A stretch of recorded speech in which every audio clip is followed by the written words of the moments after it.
Tears streamed down her face as she clutched the $2 bill in her trembling hands. 23 years old today, and this was all she had left in the world. She hadn't celebrated a birthday since the accident, since that night 2 years ago when everything shattered. Her parents, her future, her reason to wake up every morning. But today, she wanted something different. Just one thing. A birthday cake. Even the smallest one. Something to prove she was still here, still worth celebrating. The problem? $2 wouldn't even buy her hope. She stared through the bakery window at the rows of perfect cakes, each one a dream she couldn't afford. Her stomach hadn't seen a proper meal in days, but right now, hunger wasn't what hurt.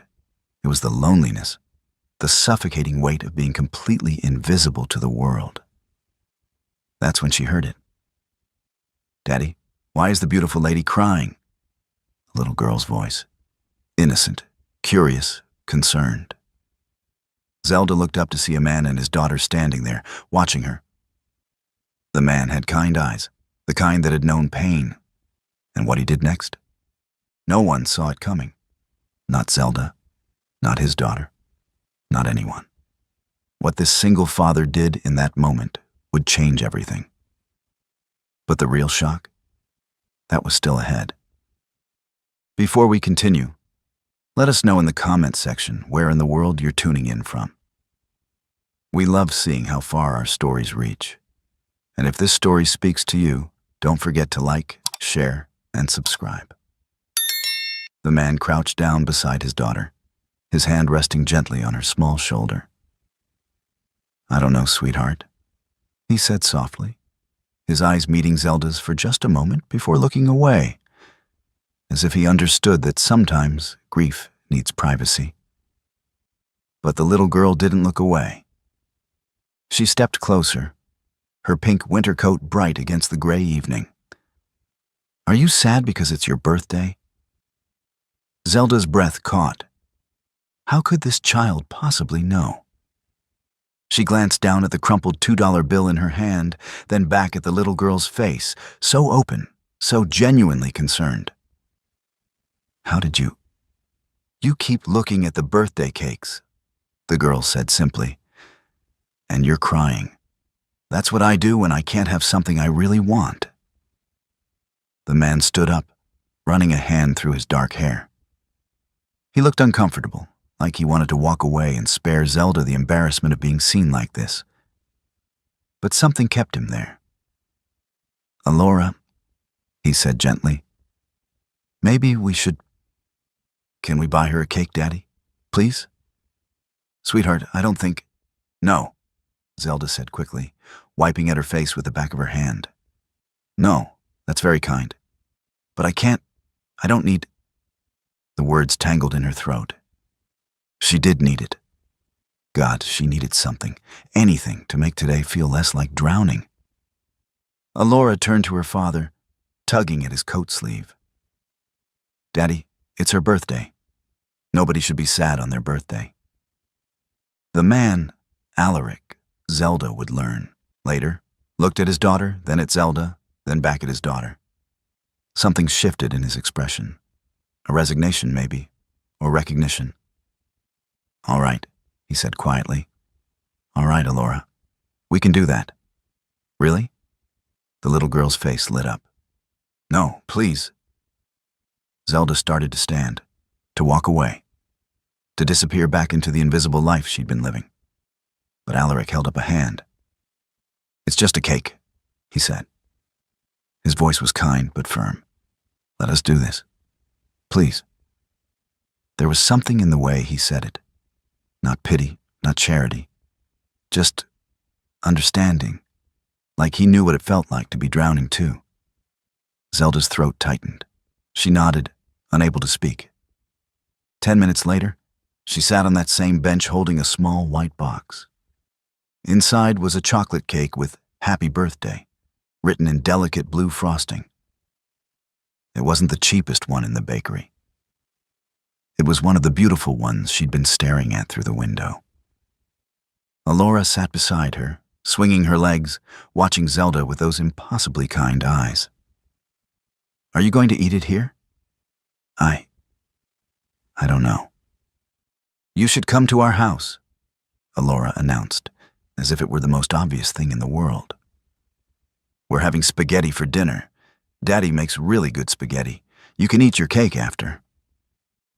Alaric, standing a few feet away, looked mildly alarmed. Alora, I'm sure she has. I don't, Zelda heard herself say. The words came out before she could stop them. I don't have anywhere to go. The silence that followed was heavy. Alaric's expression changed, not to pity, but to something deeper. Sadness, maybe, or recognition again. Like he was seeing her, really seeing her for the first time. Then come with us, he said simply. Zelda's first instinct was to refuse, to protect what little pride she had left. But Alora was looking at her with such hope, such innocent certainty that this was the right thing to do. And the truth was, Zelda was so tired. Tired of being strong, tired of being alone, tired of pretending she didn't need anyone.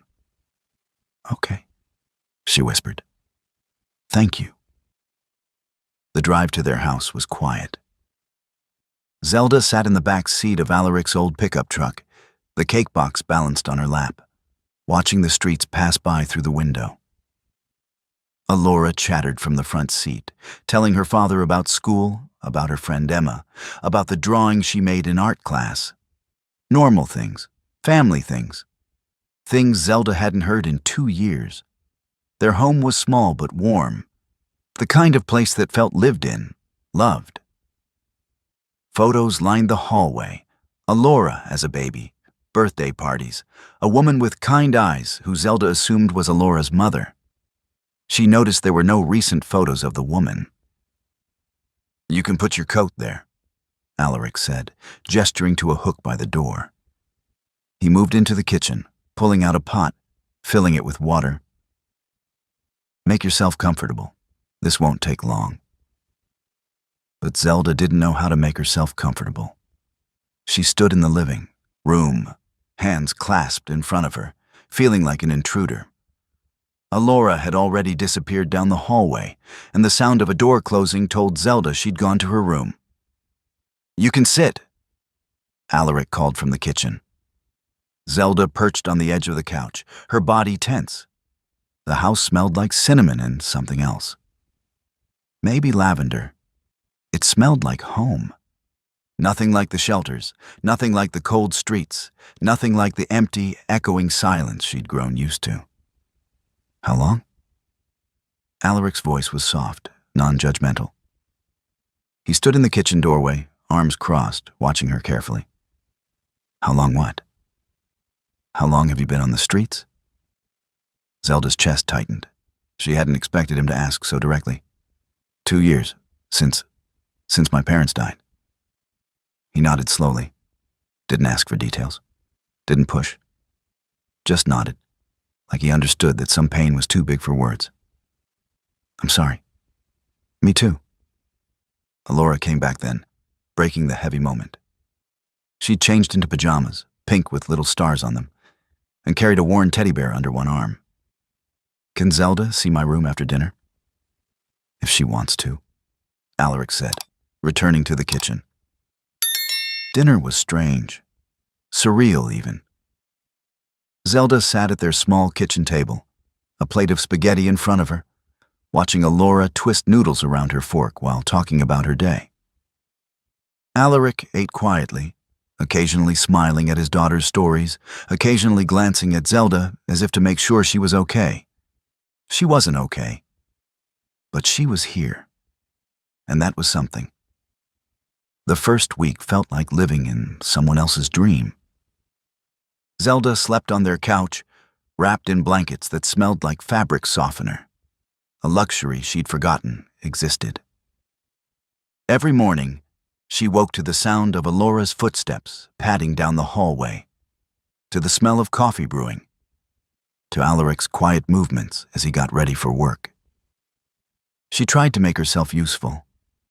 It was the only way she knew how to justify being there. She'd wake early, fold the blankets precisely, wash any dishes left in the sink, wipe down counters that were already clean. Alaric would find her in the kitchen, rearranging things that didn't need rearranging, and he'd give her this look, gentle, slightly amused, maybe a little sad. "You don't have to do that," he said one morning, watching her organize his spice cabinet. "I want to help." Zelda didn't look at him. "You're letting me stay here. The least I can do is—" "Zelda." He waited until she turned around. "You're not a burden. You know that, right?" She didn't know that. Didn't believe it. Couldn't let herself believe it because believing it meant letting her guard down. And letting her guard down meant she could get hurt again. "I just want to contribute," she said quietly. He studied her for a moment, then nodded. "Okay. But you don't owe us anything. I mean that." By the second week, something shifted. Alora started treating Zelda less like a guest and more like... she wasn't sure what. A friend, maybe. Or something closer. The little girl would drag her to her room after school, showing her drawings, telling her stories, asking questions about everything. "Did you have a mom and dad?" Alora asked one afternoon, sitting cross-legged on her bedroom floor while Zelda helped her color. Zelda's hand paused over the paper. "I did. They died in a car accident." "Like my mom," Alora said softly. "She died too, from being sick." "I know, sweetheart. I'm sorry." Alora looked up at her, those impossibly wise 7-year-old eyes holding more understanding than they should. "Does it stop hurting?" Zelda's throat closed. She thought about lying, about giving some comfortable answer about time healing all wounds. But Alora deserved the truth. "No," she said. "But it gets different, less sharp. You learn to carry it." "Daddy still cries sometimes," Alora whispered, like it was a secret. "At night, when he thinks I'm sleeping." Zelda's heart cracked a little more. She looked at this small, brave girl who'd lost her mother and was still somehow full of light, full of kindness. "He loves you very much." "I know." Alora went back to coloring.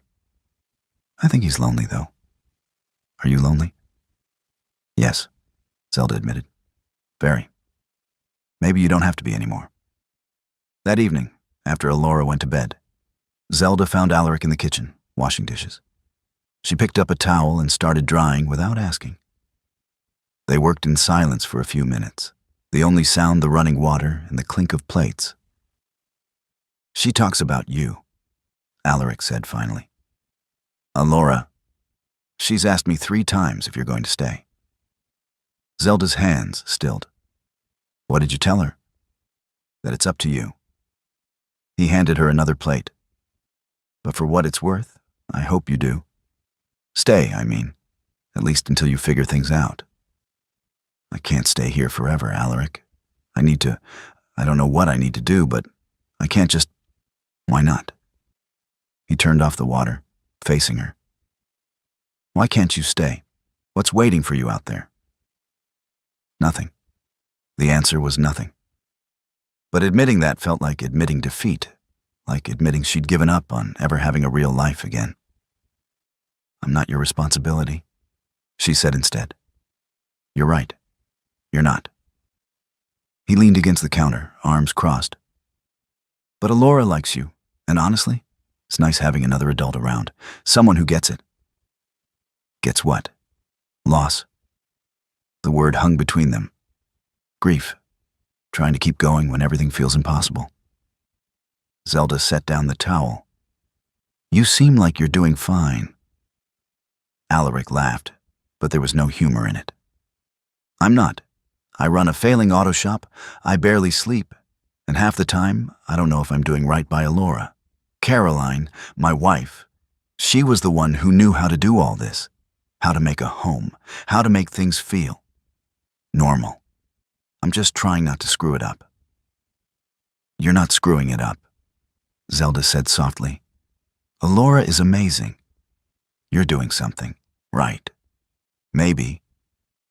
He ran a hand through his hair, But it's hard doing it alone.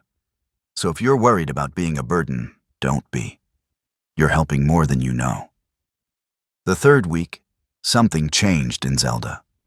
She started to relax, just slightly. Started to believe, just a little, that maybe she could have this. Not forever, but for now. Maybe she could let herself feel safe. She and Alaric fell into a routine. He'd come home from the shop, covered in grease and exhaustion, and she'd have dinner started. Not because she had to, but because she wanted to. Alora would do homework at the kitchen table while they cooked together, and for brief moments, it felt like a family. "Tell me about before," Alaric said one night, chopping vegetables while Zelda stirred sauce. "Before everything fell apart." "I was in college," she said, "studying art. I wanted to be an illustrator, children's books maybe. Something that made people feel something, you know." "Why'd you stop?" "Couldn't afford it. After my parents died, everything they had went to paying off debts and medical bills. I had nothing left. No family, no money, nowhere to go." She kept stirring, watching the sauce bubble. "I tried to work, tried to keep going, but I couldn't afford rent and food and tuition. Something had to give. You gave up your dream. I gave up everything." Alaric was quiet for a moment. "You could start again. The dream, I mean."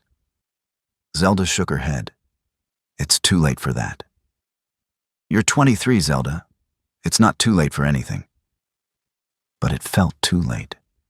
It felt like she'd used up all her chances, all her hope, and this temporary kindness from a stranger and his daughter was more than she deserved. By the fourth week, Zelda realized something terrifying. She was falling in love with this life, with the quiet mornings and the chaotic evenings, with Alora's laughter and Alaric's steady presence, with feeling like she mattered again, and that scared her more than anything. One night, after Alora had gone to bed and the house was quiet, Zelda sat on the porch steps, wrapped in one of Alaric's jackets. The air was cold, biting, but she needed it. Needed to feel something sharp to cut through the warmth that was seeping into her bones. The door opened behind her. Alaric sat down beside her, 2 mugs of tea in his hands. He handed her one without a word. They sat in silence for a while, watching their breath cloud in the cold air. "I can't do this," Zelda said finally, her voice cracking. "Do what?" "This. Feel like I belong here. Feel like I'm part of something. Because eventually, it's going to end. You're going to realize I'm just some broken girl you took pity on, and I'm going to be back out there, and it's going to hurt so much worse because I let myself believe." Her voice broke completely. Alaric set his mug down. "Look at me." She couldn't. "Zelda, look at me." She turned, tears streaming down her face. "You're not broken," he said firmly. "You're hurt. There's a difference. And I didn't take you in out of pity.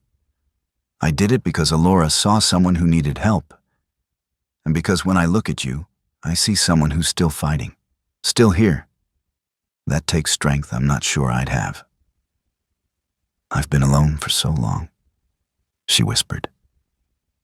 "I don't know how to accept love anymore. I don't know how to let people in without waiting for them to leave. Then we'll figure it out together." He reached over, gently wiping a tear from her cheek. "Because I'm not going anywhere, and neither is Alora. We want you here, Zelda. Not because we feel sorry for you. Because you make this place feel like a home again." Something in her chest cracked open. All the walls she'd built, all the defenses she'd carefully constructed, came crumbling down. And for the first time in 2 years, Zelda let herself believe that maybe, just maybe, she deserved to be loved. 3 days passed after that conversation on the porch. 3 days of Zelda feeling like she was walking on new ground, uncertain but hopeful. She caught Alaric watching her sometimes, when she helped Alora with homework, when she laughed at something silly, when she existed in his space like she belonged there. On the fourth night, after tucking Alora into bed, Alaric found Zelda in the kitchen. She was sketching on a napkin, something she hadn't done in months. Just small lines. Nothing special, but it felt like breathing after holding her breath for too long. "Can we talk?" he asked, his voice careful. Zelda's heart jumped. This was it. He was going to tell her it was time to move on, that she'd overstayed, that... On the porch? She followed him outside, her mind racing through every possible bad outcome. But when they sat down, when he turned to face her, there was no regret in his eyes. Only something that looked like fear mixed with determination. "I've been thinking about what you said," Alaric started. "About not knowing how to accept love. About being afraid people will leave." He took a breath. "I get it. After Caroline died, I shut down everything. Buried myself in work, in taking care of Alora, because feeling anything else was too dangerous. Loving someone means you can lose them, and I already knew how much that destroys you." Zelda's throat tightened. "Alaric, let me finish." His hands were trembling slightly. "But then you showed up. This sad, beautiful woman on a bench with $2 and a broken heart. And Alora saw you, really saw you the way kids do. And I thought, okay, we'll buy her a cake, do something kind, and that'll be it. But then she came home with us, and she stayed. And somewhere between the first week and now, I realized something terrifying." "What?" "I'm falling in love with you." The words hit her like a physical force. Zelda couldn't breathe, couldn't think. "You don't mean that." "I do." He moved closer, his eyes locked on hers. "I've tried to fight it. Tried to tell myself it's too soon, too complicated, too risky. But I can't anymore, Zelda. I care about you, deeply. You're not a charity case to me. You're not someone I pity. You're someone who makes me laugh again, who makes this house feel alive, who loves my daughter like she's precious. You're someone I want in my life. Not temporarily. Not until you figure things out. I want you here. With us. With me." Tears spilled down Zelda's cheeks. "I'm terrified. So am I." He reached for her hand, his touch gentle. "But I'd rather be terrified with you than safe and alone. I've done alone. It's worse than being scared. What if I'm not ready? What if I mess this up? What if... Then we'll mess it up together." He smiled softly. "I'm not asking you to be perfect, Zelda. I'm asking you to stay, to try, to let yourself be loved, even though it's scary as hell." She looked at him. This man who'd shown her more kindness than anyone in 2 years, who'd given her shelter and food and something far more valuable. Hope. She thought about Alora, about the little girl who'd seen her crying and decided she mattered, about the life they were offering her, fragile and uncertain, but real. "I don't know if I'm ready," she whispered. "That's okay." Alaric squeezed her hand. "We'll take it slow. We'll figure it out. But please, don't run because you're scared. Stay because you want to. Because you feel something too. And God, she did feel something. She felt everything. Terror and hope and love and fear all tangled together. But underneath it all was something stronger. The belief that maybe she deserved this. Maybe she deserved to be happy again. "I feel something," she admitted. "I feel everything. And it scares me so much, Alaric. Because losing you, losing both of you, would break me in ways I don't think I'd survive. Then we won't lose each other." He brought her hand to his lips, kissing her knuckles softly. "We'll hold on. We'll fight for this. Because you're worth fighting for, Zelda. You always have been." She leaned into him then, letting him wrap his arms around her, letting herself cry against his chest while he held her like she was something precious. And for the first time since her parents died, Zelda let herself believe she was home. 6 weeks later, Alaric took Zelda and Alora back to the bakery, the same one where it all started. Alora kept giggling, bouncing on her toes, clearly in on whatever secret her father was planning. "Why are we here?" Zelda asked, laughing as Alora tugged her toward the door. "You'll see," Alaric said, that soft smile playing at his lips. Inside, the bakery was warm and smelled like sugar and possibility. The owner recognized them, waving from behind the counter. And there, on a small table near the window, the same window Zelda had pressed her face against months ago, sat a beautiful cake, white frosting with delicate blue flowers. Simple, perfect. "Alaric, what?" He took her hand, and suddenly he was on one knee, and Zelda's heart stopped. "Zelda, the first time I saw you, I saw someone who was hurting. But I also saw someone who hadn't given up. Someone who was still here, still trying, still hoping for something better. Over these past months, I've watched you heal. I've watched you smile again. I've watched you love my daughter like she's your own. And I've fallen completely, impossibly in love with you." Tears were already streaming down her face. "You make me want to be brave again," he continued. "You make me believe in second chances. And I know we've only known each other a few months, and I know this might seem fast. But when you've lived through loss, you learn that life's too short to waste time being afraid." He pulled out a simple silver ring. "Marry me. Be my wife. Be Alora's mom. Be part of this family that already feels incomplete without you." Zelda couldn't speak, could barely see through her tears. But she nodded, frantically, desperately. "Yes, yes, oh my God, yes." Alaric stood, sliding the ring onto her finger, and kissed her while Alora cheered and the bakery owner clapped, and the world felt right in a way it hadn't in years. "I love you," Zelda whispered against his lips.